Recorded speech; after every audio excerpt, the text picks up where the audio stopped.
Hey guys, welcome to my channel, or welcome back. My name is Laura, for those of you that do not know, and today we are going to be talking about romance series that are overhyped and that I either don't like, haven't read, started and couldn't finish, whatever the case may be. We're going to be talking about it today. I'm a little nervous because I know that some of these series are bound to be some of your favorites, and I apologize in advance, but I thought this would be a fun one because I feel like as a creator that talks about mostly romance books, I've kind of seen it all. Like, I know the popular series, I know the underhyped, I know the overhyped, I know the ones that everyone's obsessed with. Like, I just kind of have a really good sense of the romance book world. So there's definitely series that I get recommended constantly, and people are like, how have you not read this yet? Or like, are you going to ever read this? And I'm just like, you don't know the full story. There might be something going on with that series or with that book. So today's video is just to kind of lay it all out there, have a little discussion about it. I do want to quickly preface and just say that my opinions on these books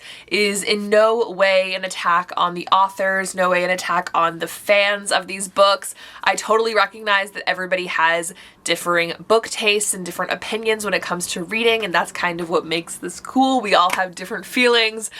So in no way am I coming for the people that love these books or the authors that wrote them. I think it's fantastic that we can all have differing views on books, and it's all good and dandy. So I promise you guys, this is not an attack on anybody.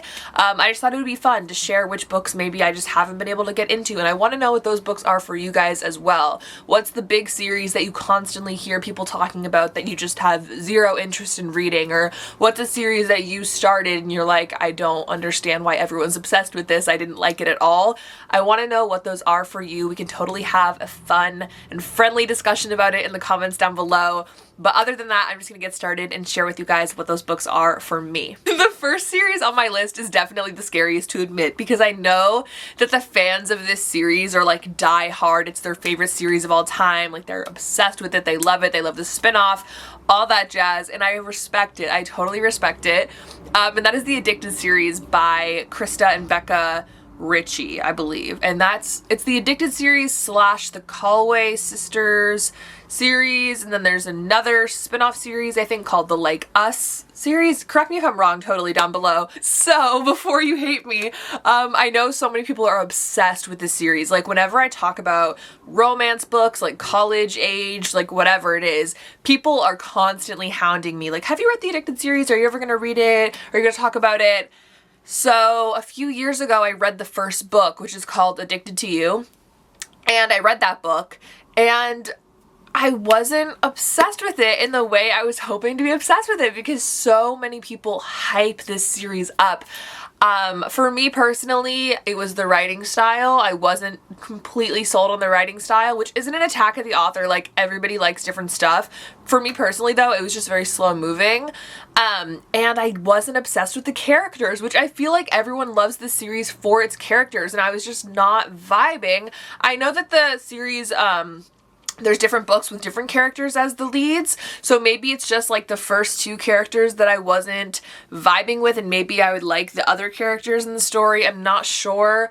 But the two leads in that first book, I was just like not vibing with them. I had zero sympathy for them in all of like what they were going through and their issues and whatnot. Like, I didn't like them, and I didn't enjoy either aspect, like the writing or the characters. I just had nothing to grasp onto. So I read that first book and I was just like, I'm never continuing this series. So when everybody asks me about it, I feel so bad because I know so many people are obsessed, which is why I'm like, I'm sure the series gets better. Like, there has to be more to this series than this first book, and that's why people love it. Unless you guys love the first book, you'll have to tell me down below, because I know there's fans watching. But yeah, I just could never get into it, and I just didn't want to continue after that first book because I just had zero interest in it. But yeah, that's definitely one that people constantly want to know if I've read, and I've only read book one, and I'm not planning on continuing the series, unfortunately. The next series is another one that so many people ask if I've read, and that's the Sinners of Saint series by L.J. Shen, and I believe there's a spin-off series for this as well. All Saints High, I think is what it's called. Yeah. I haven't read any of these books. I have mentioned in previous videos that I have tried countless times to read the first book of Sinners and Saint. Vicious is what it's called, I believe. I've tried to get into that book multiple times. There's been times where I've read one chapter, times where I've gotten through maybe two. In that book, there's like a few chapters and then there's a really big time jump and then the story continues, and I've never gotten past the time jump ever. I don't know what it is about that book. I just cannot get into it, and it's making me so frustrated because people are obsessed with this series. So it's not necessarily that like I didn't love the first book. Like, it's not like the Addicted series where I'm like, I just know that the writing isn't for me, the characters. Like, I truly have not gotten a full taste of this series yet. I just can't get past the first book, so I'm just kind of like, it's not worth my time. And there's so many other books I could read that I'm going to be interested in immediately or that catch my attention. So I'm like, why am I trying to read the same book a million times? But so many people love this series. So I'm not necessarily saying that I'll never read Sinners of Saint. If you guys can convince me, I know you guys are always saying like the rest of the series is so much better, or once you get to this chapter, it's really fast moving and good. So you'll have to let me know, but a lot of you guys were also agreeing that you couldn't get into Vicious. So I'm curious what you guys will have to say, because I would love to read this series and I would love to read the spin-off series, because I've heard the spin-off series is actually kind of better.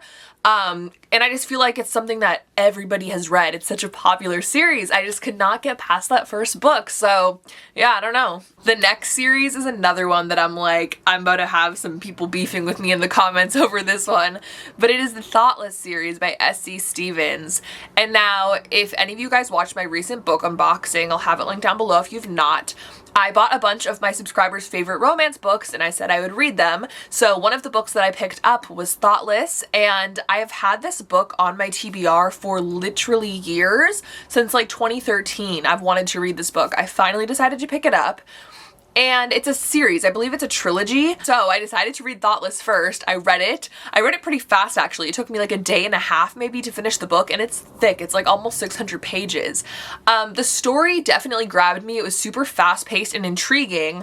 However, I don't understand how this is a trilogy, and I don't understand how anybody has the mental sanity to continue to book two, because these characters, the most selfish, irritating characters I've ever read in my life. Like, more back and forth, like they keep getting in the same fight, same situation, same irritating conversation, more so than After by Anna Todd. Like, if you guys have read After, you know that Tessa and Hardin, they're constantly getting in like the same fight, same argument, same thing. That was what this book felt like, but amplified. And there's a whole nother aspect of this book that some people were like, I don't like that book because of this. And I totally get that.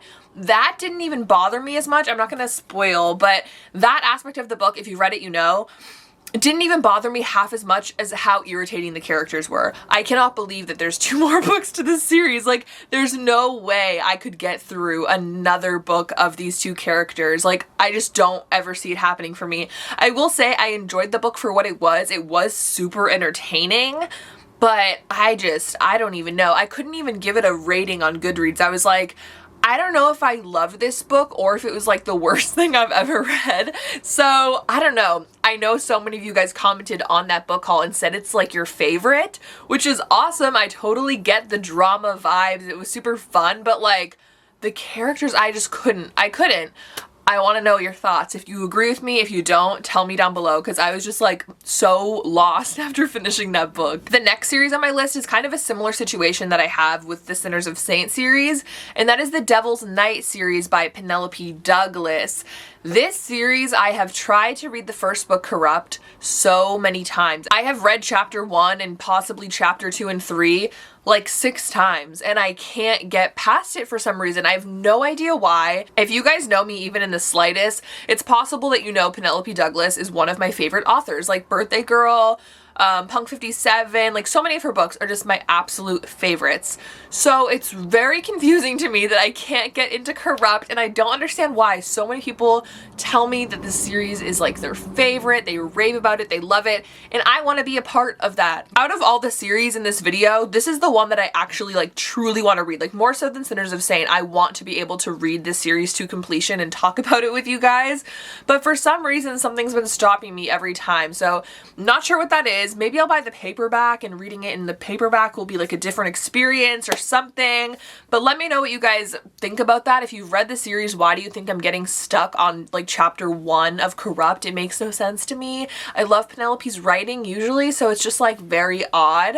But yeah, out of all the series, I really do want to finish this one and complete it. So let me know your thoughts on it. I really think the plot sounds interesting in all of the books. The characters sound so fascinating and just, I want to experience it, but I can't get past that first chapter. It's so bizarre. The last series on my list is one that was super big on BookTube forever ago, and now I think like TikTok is kind of bringing it back and everyone's reading it again, which shocked me because I've heard about this book for so long, and I actually own the first book in the series and I've attempted to read it, but I couldn't really get into it. And that is A Court of Thorns and Roses, or acotar as people call it, by Sarah J. Maas. This is a series that's kind of like fantasy, I believe. It's like a retelling of Beauty and the Beast, but modern day, possibly other aspects. I'm really not sure. I haven't read it. Like I said, I have attempted to read it. I've read a couple chapters and then just kind of given up on it. But more so recently, I've seen so many people talking about it that I'm kind of like, am I missing out? Like, why is everybody reading this? And it's like 2021. I feel like people were really hyping it when it came out. So the fact it's getting hyped up again, I'm like, am I missing something here? But I don't know if I'm ever going to read it. I feel like there could be a random day where I'm just not feeling like contemporary romance and I want to read something out of the box that maybe I would pick it up, but it's not one that I'm dying to read by any means, but I know that it's so many people's favorites. So if that's you, maybe convince me in the comments below. You guys will definitely have to let me know if I'm missing out with this one, but I do think it's really gotten like a second wave of popularity from TikTok, which is fascinating. So guys, those are the 5 overhyped romance series that I have not read and I'm not sure if I'm ever going to. Again, leave me comments about anything down below regarding these series. I want to hear you guys' thoughts. Along with that, please let me know what series this is for you, series or standalone book. What overhyped romance book have you either heard me talk about or other people talk about and you're just like, I don't understand how people like that book, or I don't know why it's so popular. Like whatever it is, I want to know what that is for you. So definitely leave me a comment about that down below, or you can reach me on my Instagram and my Twitter, which are both at lovelylikelara. I also have TikTok and Goodreads, and you can read my Wattpad story. Everything's linked down below, all the ways to reach me, all the ways to see my stuff. So check that out in the description box down below. But other than that, I hope you guys enjoyed this video, and if you did, make sure to give it a thumbs up and subscribe to my channel down below if you've not already. I would appreciate you so much if you did that. But guys, I hope you all have a fantastic day, and I will see you very soon in my next video. Bye!